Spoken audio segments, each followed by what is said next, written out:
Selamat sejahtera para pelajar-pelajar sekalian. Okey, hari ini kita sambung lagi pembelajaran untuk unit 12 ya, iaitu etika dan undang-undang siber membantu pembentukan jati diri. Jadi mari kita lihat.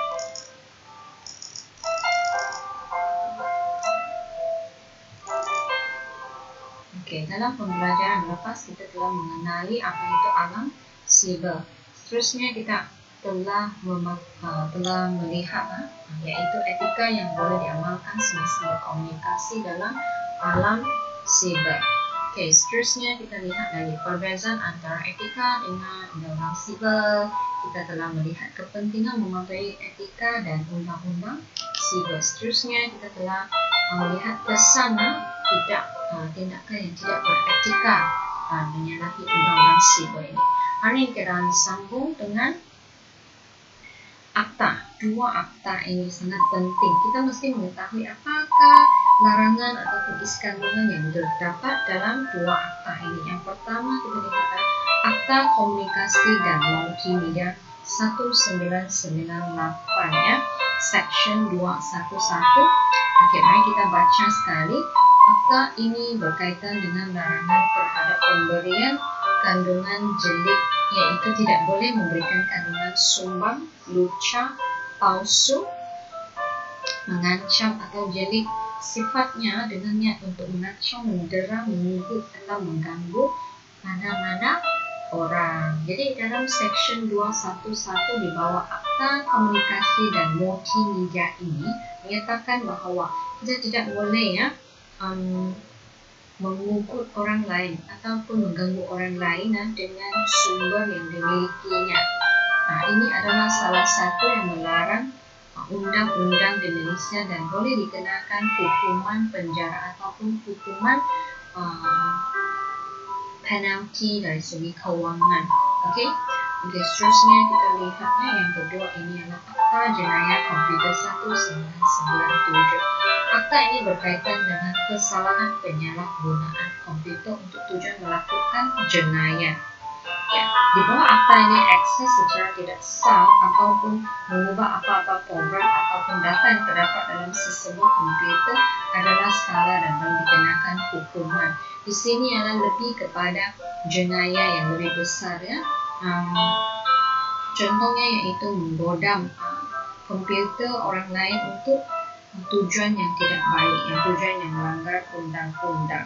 Jadi kita tahu bahawa kalau kita tidak mematuhi akta-akta tersebut, rasanya semestinya kita akan dimasukkan ke dalam penjara. Betulkah? Betul pelajar sekalian. Jadi kita janganlah cuba untuk melanggar peraturan dan isi untuk dua akta ini perlulah disalin dalam buku nota ya, supaya kita jelas bahawa apakah yang terkandung dalam akta ini dan mungkin akan disoal dalam soalan pemeriksaannya apakah isi kandungan. Contohnya soalan akan bertanya tentang apakah permintaan Section 211 ini dalam akta komunikasi, dan bolehlah kamu jawab iaitu tidak boleh mengugut orang lain dengan menggunakan sumber lucah ataupun sumber yang palsu, dan juga Akta Jenayah Komputer. Seterusnya mari kita lihat. Ini adalah satu orang yang menilai diri sendiri. Mari kita lihat bersama-sama ya. Kita baca arahan bersama-sama. C. Pernahkah Anda melakukan perbuatan yang berikut? Tandakan betul pada pernyataan yang berkaitan dengan diri Anda dan tandakan salah pada pernyataan yang tidak berkaitan. Mari kita lihat di sini. Yang pertama ialah pernahkah Anda menghantar gambar atau maklumat seseorang di laman web tanpa pengetahuan orang tersebut? Ini adalah salah satu perbuatan yang tidak bertanggung jawab, yang tidak bermoral. Contohnya kita menghantar gambar kawan kamu kepada orang yang tidak dikenali sebab kamu ingin memperkenalkan kawan kamu kepada orang itu tanpa persetujuan orang tersebut. Ini adalah salah ya. Jadi kalau kamu pernah buat, tandakan betul.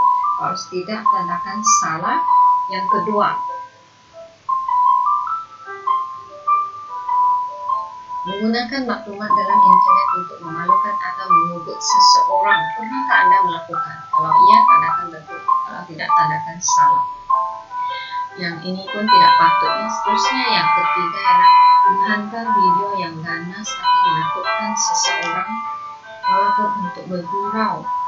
Ya, menghantar video yang ganas ya. Contohnya kamu suka menghantar video yang mengejutkan orang kan, yang menakutkan orang. Contohnya gambar video tentang pocong, video tentang hantu pun tidak sepatutnya.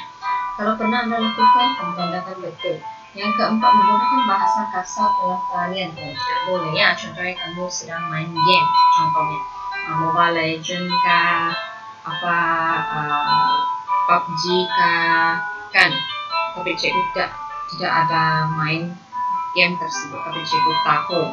Jadi contohnya kamu menggunakan bahasa kasar itu pun tidak boleh ya.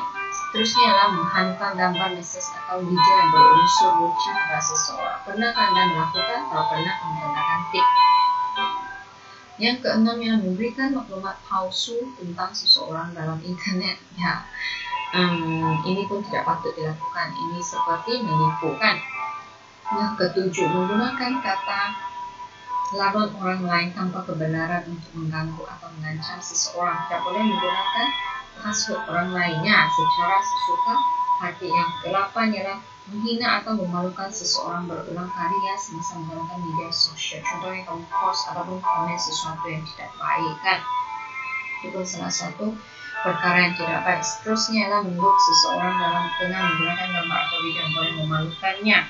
Nah, mungkin kamu punya kawan tuh tidur kan di dalam kelas, jadi kamu pun merekam video dan akhirnya kamu send dalam grup kelas supaya memalukan kawan kamu. Itu tidak sepatutnya dilakukannya. Oke, seterusnya ialah memberikan komen kurang baik tentang perbuatan atau aktiviti yang dilakukan oleh seseorang yang Anda baca melalui internet. Nah, ini pun tidak patut. Jadi, kenapa sebenarnya tema ini perlu cikgu bawa kamu untuk menyiapkan bersama-sama? Kenapa?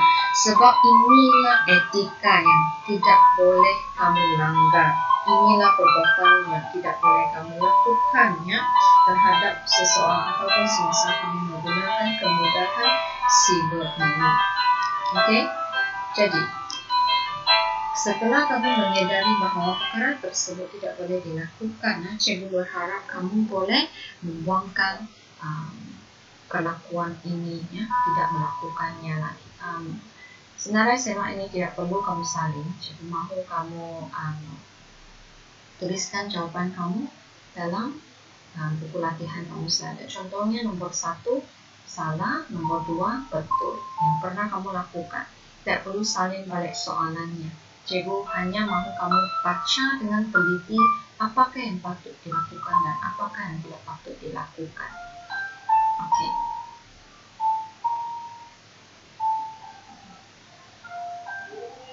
Oke, seterusnya mari kita lihat yang tengah-tengah ini ya. Saya berjanji untuk menggunakan internet dengan selamat, berwaspada dan bertanggung jawab. Kan? Oke, mencari pelbagai informasi terkini dan meluaskan pengetahuan, mendapatkan bahan-bahan pembelajaran, berkomunikasi secara berhema dengan rakan-rakan dan bertukar-tukar pendapat tentang pelbagai topik yang bermanfaat. Ini ialah sepatutnya yang Anda lakukan semasa menggunakan internet. Nah, ini yang patut kamu lakukan. Ini pun kamu kena salin dalam buku sebagai panduan untuk Anda menjawab soalan nanti. Oke, seterusnya kita lihat sebelah kiri, sebelah kanannya dalam screen ini. Oke, panduan keselamatan menggunakan internet dengan bijak. Ada 4 di situ. Amalkan penggunaan bahasa yang baik dan tidak menyinggung perasaan orang lain. Tidak menyebarkan maklumat tanpa menentusahkan kesahihannya. Betul. Mesti sahkan sesuatu maklumat barulah kita boleh menyebarkannya. Seterusnya adalah melindungi kerahasiaan maklumat pribadi seperti alamat rumah, nomor telefon dan lokasi semasa. Seterusnya ialah tidak mudah mempercayai orang yang tidak dikenali melalui laman sosial kerana berkemungkinan mereka ialah penghendap siber. Betul tak? Jadi ini kamu kena salin dalam buku dan sebelah kiri ini pun kena salin. Jadual ini perlu disalin dalam buku kamu ya.